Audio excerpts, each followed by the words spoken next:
ఈ Putin visit కీలక ప్రాధాన్యత పొందుతుంది, people to people relation.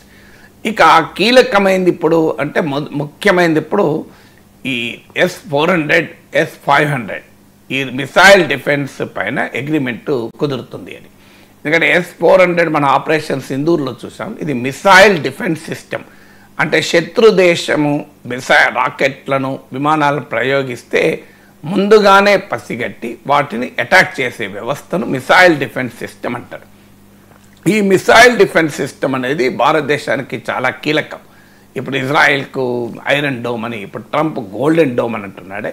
So ఇటీవల ఆపరేషన్ సింధూర్ సమయంలో మన ఆకాష్ దేశీయంగా తయారు చేసిన మిసైల్ డిఫెన్స్ సిస్టమ్తో పాటు రష్యా నుంచి ఇంపోర్ట్ చేసుకున్న S-400 మిసైల్ డిఫెన్స్ సిస్టమ్ చాలా అద్భుతంగా పనిచేసింది. ఇది మన ఇండియన్ ఆర్మీ చీఫ్ కూడా ఎక్నాలెడ్జ్ చేశాడు. It was a game changer అని. అదే పాకిస్తాన్ ఏమో చైనీస్ మేడ్ డిఫెన్స్ సిస్టమ్ వాడింది. దాన్ని మన బ్రహ్మోస్ మిసైల్స్ ఛేదించగలిగాయి. అంటే ఆ డిఫెన్స్ సిస్టాన్ని దాటి మన బ్రహ్మోస్ వెళ్ళి అటాక్ చేయగలిగింది. సో కానీ పాకిస్తాన్ ఈ S-400 మిసైల్ డిఫెన్స్ ఛేదించలేకపోయింది. అది ప్రాధాన్యత. అందుకే అమెరికా నుంచి ఎన్ని ఆంక్షలున్నా భారతదేశం ఈ S-400 కొనటానికి ముందుకొచ్చింది. గుర్తున్నట్టుంది, ఒక దశలో అమెరికా S-400 కొంటే మేము ఆంక్షలు విధిస్తామని కూడా హెచ్చరించింది. చైనా పైన, తుర్కీ పైన అలా ఆంక్షలు కూడా విధించింది.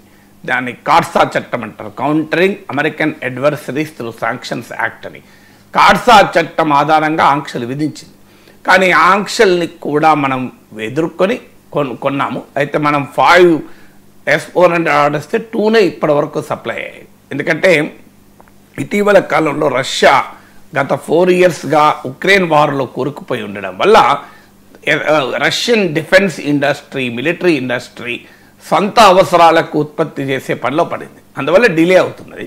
మనం ఆర్డర్ ఇచ్చిన 5 అయితే 2నే సప్లై చేశారు. సో ఇప్పుడు ఆ సప్లైని వేగిరపరచడం అనేది ఇండియాకు కావాల్సిన మొదటి అంశం. అందువల్ల పుటిన్ నుంచి అష్యూరెన్స్ తీసుకుంటాం 2026లోనైనా మిగతా 3 S-400 వ్యవస్థల్ని మనం కొనేసుకోవాలి, సప్లై చేయించుకోవాలి. తర్వాత ఇటీవల రష్యా దాన్ని మరింతగా అప్గ్రేడ్ చేసింది S-400, దాన్ని S-500 అంటారు. ఇది మరింత హై ఆల్టిట్యూడ్, మరింత హై లాంగర్ రేంజ్. అంటే ఇంకా ఇప్పుడు S-400 పసిగట్టగలిగినటువంటి ఎత్తు కన్నా ఎక్కువ ఎత్తులో ఉన్న శత్రు దాడుల్ని పసిగట్టి న్యూట్రలైజ్ చేయగలుగుతుంది. ఎక్కువ దూరం కూడా చేయగలుగుతుంది. అందువల్ల both in terms of range and altitude S-400 కన్నా S-500 ఎక్కువ. అందువల్ల ఇప్పుడు S-500 ఇంకా ఎక్కువ గేమ్ చేంజర్గా భావిస్తున్నారు. ఇప్పుడు అందువల్ల పుటిన్ పర్యటన సందర్భంగా S-500 కొనుగోలుపై కూడా ఇండియా, రష్యాలు అగ్రీ కావచ్చు. ఇక మూడోది సుకోయ్ Su-57. ఇవి 5th జనరేషన్ యుద్ధ విమానాలు. అంటే ఒక రకంగా అమెరికా F-35తో పోటీ పడగలడం అని చెప్పలేం, కానీ ఆ లెవెల్ ఆఫ్ విమానాలు ఇవి. సో ఈ సుకోయ్ ఆల్రెడీ భారతదేశంలో గతంలో కూడా వర్షన్స్ సుకోయ్ విమానం మనం కొన్నాం. ఇండియాలో డొమెస్టిక్ ప్రొడక్షన్ కూడా చేస్తున్నాం. సో అందువల్ల ఆ Su-57 సుకోయ్ యుద్ధ విమానాల కొనుగోలుపై కూడా అవగాహన కుదిరే అవకాశం ఉంది. ఆల్రెడీ ఇండియా, రష్యా జాయింట్గా బ్రహ్మోస్ మిసైల్స్ మనం ఉత్పత్తి చేసి అమ్ముతున్నాం. ఆల్రెడీ ఫిలిప్పీన్స్కు మనము అగ్రిమెంట్ కుదిరి సప్లై కూడా మొదలైంది. ఇప్పుడు తాజాగా ఇండోనేషియా కూడా ఆసక్తి చూపింది. ఆపరేషన్ సింధూర్లో బ్రహ్మోస్ చూపిన అద్భుతమైన పాఠవాన్ని వల్ల ప్రపంచ దేశాల్లో కూడా బ్రహ్మోస్కి డిమాండ్ పెరిగింది. మీకు తెలుసు, బ్రహ్మోస్ అనేది ఇండియా, రష్యా జాయింట్ కోఆపరేషన్. అందుకే దాన్ని బ్రహ్మోస్ అని పెట్టాం. బ్రహ్మపుత్ర నది, మాస్కోవా నదుల కలయికతో బ్రహ్మోస్ అని పెట్టాం. సో అందువల్ల ఇలా డిఫెన్స్ రంగంలో కోఆపరేషన్ పెంచుకోవడం అనేది ఒక ప్రధానమైన అంశంగా ఉంటుంది పుటిన్ విజిట్. ఇక పుటిన్ విజిట్లో ఇంకొక మనకు ముఖ్యమైనది మనం కోరుకునేది ఏంటంటే, India Russian trade is heavily in favour of Russia. అంటే మనము $69 బిలియన్ విలువైనటువంటి ట్రేడ్ ఉంది భారత్కు రష్యాకు మధ్య. $69 బిలియన్, 1 బిలియన్ అంటే 100 కోట్లు, $6,900 కోట్ల. సో ఇది వాస్తవంగా అమెరికాతో పోలిస్తే తక్కువ. అమెరికాతో మన $120 బిలియన్. కానీ రష్యాతో ఉన్న సమస్య ఏంటి అంటే, అమెరికాలోమో మనం ట్రేడ్ సర్ప్లస్ ఉన్నాం, రష్యాతో మనం ట్రేడ్ డెఫిసిట్ ఉన్నాం. అంటే మనము దిగుమతి చేసుకోవడమే తప్ప రష్యా మన నుంచి కొనే చాలా తక్కువ.